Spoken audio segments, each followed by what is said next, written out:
ಈ ಬಗ್ಗೆ ಮಾಹಿತಿಯನ್ನು ಕೊಡ್ತಾರೆ ನಮ್ಮ ಪ್ರತಿನಿಧಿ ಮಾರುತೇಶ್. ಇದೀಗ ನಮ್ಮ ಜೊತೆ ನೇರ ಸಂಪರ್ಕದಲ್ಲಿದ್ದಾರೆ. ಮಾರುತೇಶ್, ಜಾತಿ ಜನಗಣತಿಯ ಜ್ವಾಲಾಮುಖಿ ಏನಿದೆ ಅದು ನಿಧಾನವಾಗಿ ಸ್ಫೋಟ ಆಗ್ತಾ ಇದೆ. ಸೊ ನಾಳೆ ನಡೆಯುವಂತಹ ಸ್ಪೆಷಲ್ ಕ್ಯಾಬಿನೆಟ್ ಮೀಟಿಂಗ್ ನತ್ತನೇ ಇಡೀ ರಾಜ್ಯದ ಚಿತ್ತ ನೆಟ್ಟಿರುವಂಥದ್ದು. ಸೊ ಹಾಗಾದ್ರೆ ಏನಾಗುತ್ತೆ? ಡ್ಯಾಮೇಜ್ ಕಂಟ್ರೋಲ್ ಆಗುತ್ತಾ? ಅಂತಹ ಕ್ರಮಗಳ ಸಾಧ್ಯತೆ ಇದೆಯಾ?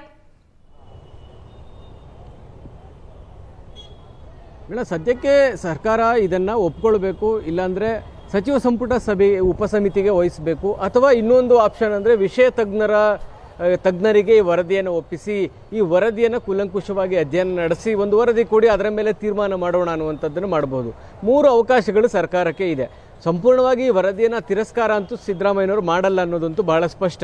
ಆದರೆ ಈ ವರದಿಯ ಮೇಲೆ ಇರ್ತಕ್ಕಂಥ ಶಿಫಾರಸುಗಳಿರ್ಬೋದು, ಅಂಕಿ ಸಂಖ್ಯೆಗಳ ವಿಚಾರಕ್ಕೆ ಆಗ್ತಾ ಇರತಕ್ಕಂತಹ ಅಸಮಾಧಾನಗಳಿರ್ಬೋದು, ಇದನ್ನು ಸರಿಪಡಿಸಲಿಕ್ಕೆ ಸಾಧ್ಯ ಇದೆಯಾ ಅನ್ನುವಂಥದ್ದನ್ನು ಸರ್ಕಾರ ನೋಡ್ತಾ ಇದೆ. ಹೀಗಾಗಿ ನಾಳೆ ನಡೆಯುವಂಥ ಕ್ಯಾಬಿನೆಟ್ ಮೀಟಿಂಗ್ನಲ್ಲಿ ಒಂದು ಕಡೆ ಒಕ್ಕಲಿಗ ಸಮುದಾಯದ ಸಚಿವರು ವಿರೋಧಿಸಿದ್ದಾರೆ, ಇನ್ನೊಂದು ಕಡೆ ಲಿಂಗಾಯತ ಸಮುದಾಯದವರು ನಿಶ್ಚಿತವಾಗಿ ವಿರೋಧವನ್ನು ಮಾಡ್ತಾರೆ. 2 ಸಮುದಾಯಗಳಲ್ಲಿ ಈಗ ಅಂಕಿ ಸಂಖ್ಯೆಗಳ ವಿಚಾರಕ್ಕೆ ಸಂಬಂಧಪಟ್ಟಾಗೆ ವ್ಯಾಪಕವಾದಂಥ ಆಕ್ರೋಶ ಕೂಡ ವ್ಯಕ್ತವಾಗ್ತಾ ಇದೆ. ಇನ್ನೂ ಒಂದು ಹೆಜ್ಜೆ ಮುಂದೋಗಿ ಸಮುದಾಯದ ಸ್ವಾಮೀಜಿಗಳು ಜೊತೆಗೆ ಕಾಂಗ್ರೆಸ್ನಲ್ಲೇ ಇರ್ತಕ್ಕಂಥ ಶಾಸಕರುಗಳು ಲಿಂಗಾಯತ ಸಚಿವರು ಶಾಸಕರು ರಾಜೀನಾಮೆ ಕೊಡಿ ಅನ್ನುವಂತಹ ಆಗ್ರಹವನ್ನು ಕೂಡ ಮಾಡ್ತಾ ಇದ್ದಾರೆ.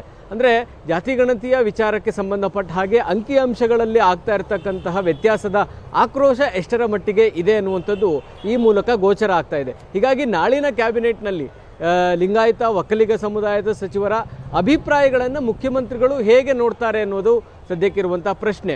ಯಾಕಂದರೆ ಸಮುದಾಯದವರು ಹೇಳೋ ಪ್ರಕಾರ ನಮ್ಮ ಮನೆಗಳಿಗೆ ಬಂದು ಗಣತಿ ಮಾಡಿಲ್ಲ, ಲಿಂಗಾಯತರಲ್ಲಿ ಉಪಪಂಗಡಗಳನ್ನು ಬೇರೆ ಬೇರೆ ಕಡೆಗೆ ಸೇರಿಸಲಾಗಿದೆ, ಬೇರೆ ಬೇರೆ ವರ್ಗಗಳಲ್ಲಿ ಗುರುತಿಸಲಾಗಿದೆ, ಎಲ್ಲರನ್ನ ಕ್ರೋಢೀಕರಣ ಮಾಡಿದರೆ ನಾವು 1 ಕೋಟಿಗೂ ಅಧಿಕ ಜನಸಂಖ್ಯೆ ಇರ್ತೀವಿ ಅನ್ನುವಂಥ ವಾದವನ್ನು ಕೂಡ ಮುಂದಿಡ್ತಾ ಇದ್ದಾರೆ. ಇನ್ನೊಂದು ಕಡೆ ಒಕ್ಕಲಿಗರ ಉಪಜಾತಿಯಲ್ಲೂ ಕೂಡ ಅದೇ ರೀತಿಯಾಗಿ ಮಾಡಲಾಗಿದೆ ಅನ್ನುವಂಥ ಬೇಸರ ಕೂಡ ಇದೆ. ಸೊ ಹೀಗಾಗಿ 3 ತಿಂಗಳು ಕಾಲಾವಕಾಶವನ್ನು ತೆಗೆದುಕೊಂಡು ಮತ್ತೊಮ್ಮೆ ನಮ್ಮ ಸಮುದಾಯಕ್ಕೆ ಅವಕಾಶ ಮಾಡಿಕೊಡಿ ಅನ್ನುವಂಥ ಡಿಮ್ಯಾಂಡ್ ಒಕ್ಕಲಿಗರ ನಿನ್ನೆ ನಡೆದಂಥ ಸಭೆಯಲ್ಲೂ ಕೂಡ ಡಿ ಕೆ ಶಿವಕುಮಾರ್ ಅವರಿಗೆ ಒತ್ತಾಯ ಮಾಡಿದ್ದಾರೆ. ಸೊ ಅದನ್ನು ನಾಳೆ ಕ್ಯಾಬಿನೆಟ್ನಲ್ಲಿ ಡಿ ಕೆ ಶಿವಕುಮಾರ್ ಯಾವ ಅಭಿಪ್ರಾಯವನ್ನು ವ್ಯಕ್ತಪಡಿಸ್ತಾರೆ, ಇನ್ನೊಂದು ಕಡೆ ವೀರಶೈವ ಸಭಾದಲ್ಲೇ ಭಾಗವಾಗಿರ್ತಕ್ಕಂಥ ಈಶ್ವರ್ ಖಂಡ್ರೆ ಅವರು ಯಾವ ಅಭಿಪ್ರಾಯವನ್ನು ವ್ಯಕ್ತಪಡಿಸ್ತಾರೆ, ಇವರ ಅಭಿಪ್ರಾಯಗಳು ಬಹಳ ಪ್ರಮುಖವಾಗುತ್ತೆ.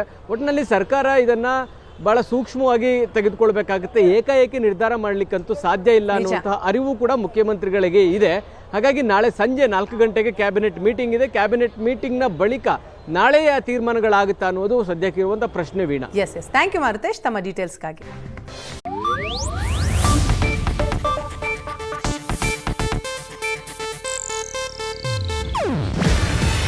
ಇದು ಏಷ್ಯಾನೆಟ್ ನ್ಯೂಸ್ ನೆಟ್ವರ್ಕ್ ಪ್ರಸ್ತುತಿ. ನೀವು ನೋಡ್ತಿದ್ದೀರಾ ಏಷ್ಯಾನೆಟ್ ಸುವರ್ಣ ನ್ಯೂಸ್.